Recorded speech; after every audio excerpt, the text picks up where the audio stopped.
Villa de Quarto, May 11th, 1904. Dear Joe, yours has this moment arrived, just as I was finishing a note to poor Lady Stanley. I believe the last country house visit we paid in England was to Stanley's.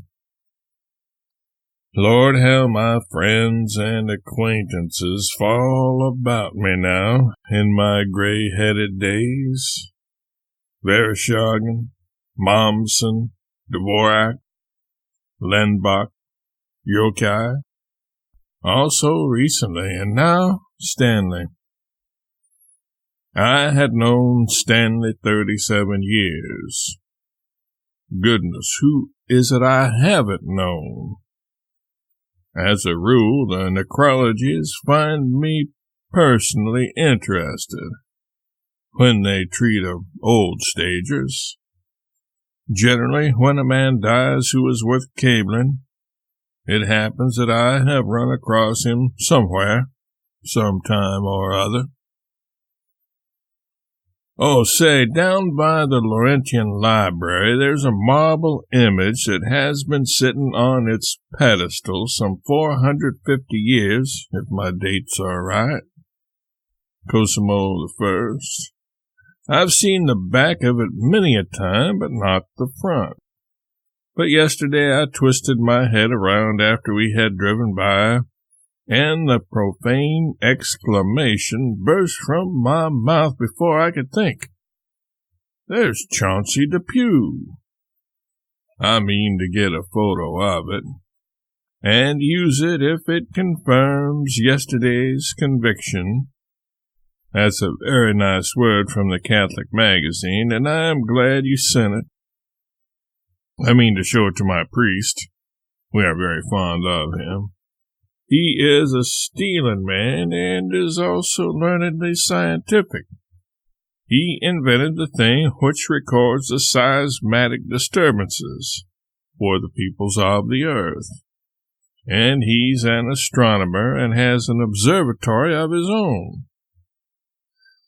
Many's the cry I have over reflecting that maybe we could have had young Harmony for Livy, and didn't have wit enough to think of it.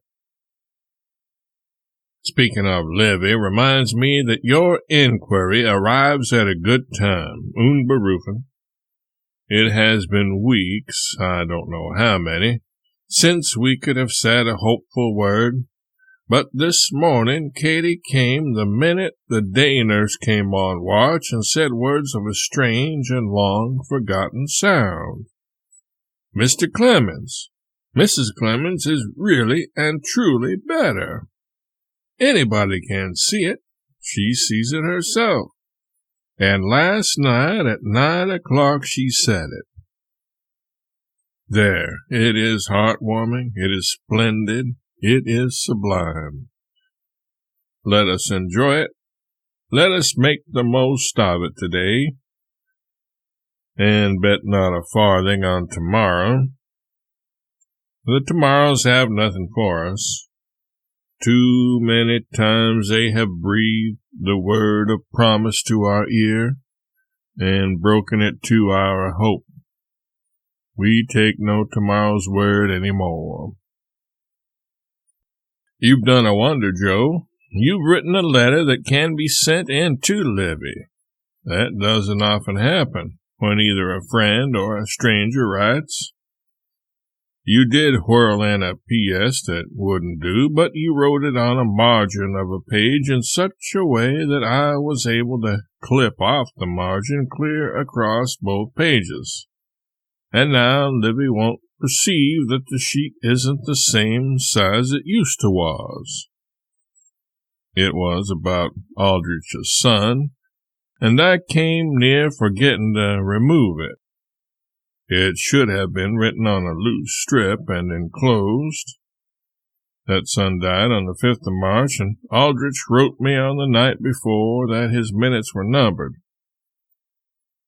On the 18th, Livy asked after that patient, and I was prepared, and able to give her a grateful surprise by telling her The Aldriches are no longer uneasy about him. I do wish I could have been present and heard Charlie Clark. When he can't light up a dark place, nobody can. With lots of love to you all, Mark.